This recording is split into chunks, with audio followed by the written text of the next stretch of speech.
ASBL వారి శ్రీరామనవమి కళ్యాణ మహోత్సవం సింగర్ సునీత గారి మధురగానంతో మార్చి 27 సాయంత్రం 5:30కు బుక్ మై షోలో మీ ఉచిత పాస్ ఇప్పుడే బుక్ చేసుకోండి.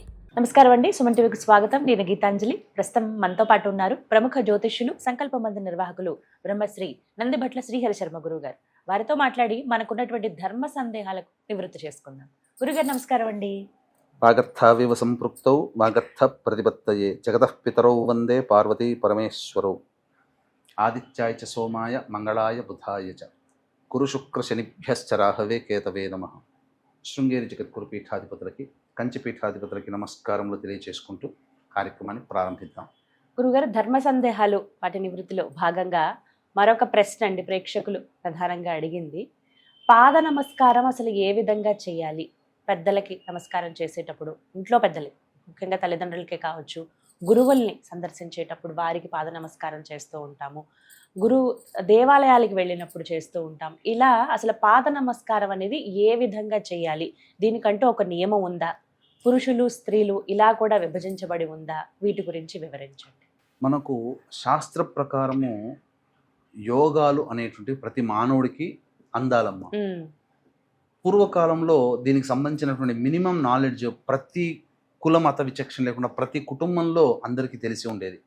కాబట్టి చిన్నప్పటి నుంచే పాటించేవాళ్ళు, కాబట్టి అందరికీ మంచి జరిగింది. ఎందుకంటే పాద నమస్కారం చేయడం ద్వారా గురుబలం పెరుగుతుంది. నవగ్రహాల్లో అత్యంత శుభప్రదుడు గురువు. ఈ గురువు విద్యకి కారకుడు, సంతానానికి కారకుడు, కీర్తి ప్రతిష్టలకి కారకుడు, ధనానికి కారకుడు, పనులలో అనుకూలతకి కారకుడు. కాబట్టి ఈ 5 మనకు లభించాలంటే పెద్దలకి పాద నమస్కారం చేస్తే చాలు, ఈ 5 మన చేతికి వస్తాయి.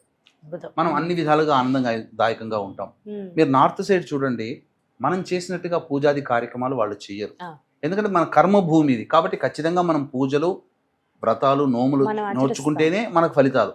అది సంబంధించినటువంటిది యోగ భూమి. అక్కడ జన్మిస్తేనే యోగం.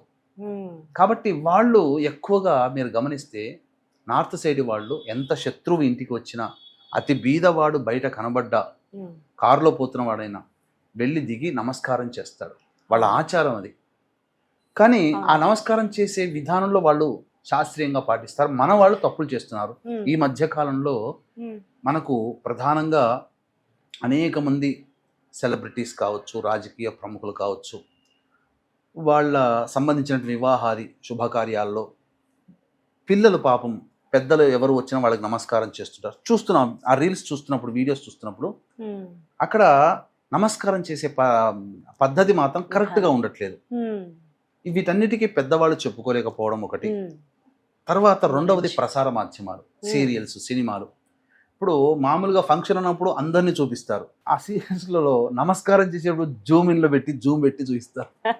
జూమ్లో చూడగానే ఆ పాదాలని ఇలా డైరెక్ట్గా నమస్కారం చేసుకుంటారు. అంటే డైరెక్ట్గా నమస్కారం చేసుకోవడం వల్ల ఏం జరుగుతుంది అంటేనమ్మా, తప్పు ఎక్కడ చేస్తున్నామంటే మన ఎడమ చెయ్యి వాళ్ళ కుడి కాలికి తగులుతుంది, మన కుడి చెయ్యి వాళ్ళ ఎడమ కాలికి తగులుతుంది. ఇలా డైరెక్ట్గా చేసుకొని ఇలా పెట్టుకోవడం వల్ల అపసవ్య దిశలో మనకు జరుగుతుంది. ఈ సినిమాల్లో జూమింగ్ చేయడం వల్ల వాళ్ళు నమస్కారం చేసేది రైటర్స్ చెప్పరేమో, డైరెక్టర్స్ సరిగ్గా చెప్పరేమో, కానీ అదే నిజం అనుకుని సామాన్య ప్రజానికం కూడా ఇప్పుడు అట్లాగే చేస్తున్నారు. ఇది తప్పు అక్కడ జరుగుతుంది. మనకు సరైనటువంటి విధానం ఏంటంటే మన ఎడమ చేయి వాళ్ళ కుడి కాలుకి, మన కుడి చేయి వాళ్ళ కుడి కాలుకి, ఎప్పుడు కూడా కుడి చేయి పైన ఉండాలి. అలా వాళ్ళ పాదాలకి నమస్కారం చేసి మనం కంటికత్తుకోవాలి. ఆశీర్వచనం అలా తీసుకుంటే ప్రత్యక్ష దైవం అన్నమాట. దేవతలు ఎవరంటే పెద్దవాళ్ళు. వాళ్ళు అనగా మన కుటుంబంలో పెద్దలు కావచ్చు, తల్లిదండ్రులు కావచ్చు, వయసులో పెద్ద కావచ్చు, జ్ఞానంలో పెద్ద కావచ్చు, వృత్తిలో పెద్ద కావచ్చు, ఇలా ఏదైనా కానీ. అయితే ఇక్కడ కొంతమంది డైరెక్ట్గా నమస్కారం చేయకూడదని కొంతమంది చెప్తుంటారు, పాదాలు తాకూడదండి అని అంటారు. కొంతమందికి మాత్రం మినహాయింపు. వాస్తవమే. ఎవరికి పాదాలు తాకకూడదంటే మఠాధిపతులు, పీఠాధిపతులు, సన్యాసులు, వేదము చదువుకున్నటువంటి వాళ్ళు, అలాగే ఉపాసన పరులు. పాదుకాంత దీక్ష అంటారు. శ్రీ విద్య ఉపాసనకి మించినటువంటిది పాదుకాంత దీక్ష. వీళ్ళు ఎవ్వరు ఏ మంత్రమైనా కానీ ఇవ్వగలిగే అర్హత ఉన్నవాళ్ళు. ఎవరి దగ్గర పడితే వాళ్ళని గురువు గారులు అనుకుని ఈ మధ్య చాలా మంది మంత్రాలు ఉపదేశం తీసుకుంటున్నారు. కానీ మంత్ర దీక్ష ఇవ్వదలిచినటువంటి వ్యక్తి ఎవరయ్యానంటే పాదుకాంత దీక్ష ఉన్నటువంటి వాళ్ళు మాత్రమే ఎవరికైనా మంత్రదీక్ష ఇస్తారు, ఓ, మిగతా వాళ్ళకి అర్హత లేదు ఉండదండి. శాస్త్రం ఆహా. ప్రకారం. ఉమ్. కాబట్టి వీక్షించే సుమన్ టీవీ ప్రేక్షకులు కూడా ఎవరు పడితే వాళ్ళ దగ్గర మంత్రదీక్ష కాకుండా పాదుకాంత దీక్ష ఉన్న వాళ్ళ దగ్గర తీసుకోండి, ఆ మంత్రం ఫలిస్తుందని చెప్పవచ్చు. ఉమ్. ఈ విధంగా పాద నమస్కారం ఆ విధంగా చేసుకోవాలండి. చేస్తే మంచిది. ఆ, ముఖ్యంగా దేవాలయాలకు వెళ్ళినప్పుడు కూడా దేవతా విగ్రహాలని ప్రధానంగా తాకకూడదు. ముఖ్యంగా ముట్టుకోకూడదండి. మూల విగ్రహాలని ఆ, పాదాలకి చేయకూడదు. ఉమ్. ఆ విగ్రహాల దగ్గర ఆ విధంగా మళ్ళీ ఆ, చెప్పిన విధంగా ఇక్కడ కూడా ఇదే నమస్కారం విధంగా. చేసుకోవచ్చు. ఉమ్. సాష్టాంగ నమస్కారం మగవాళ్ళు సాష్టాంగ చేయొచ్చు. ఈ మధ్య కొంతమంది ఆడవాళ్ళు కూడా సాష్టాంగ నమస్కారం ఆ, చేస్తున్నారు.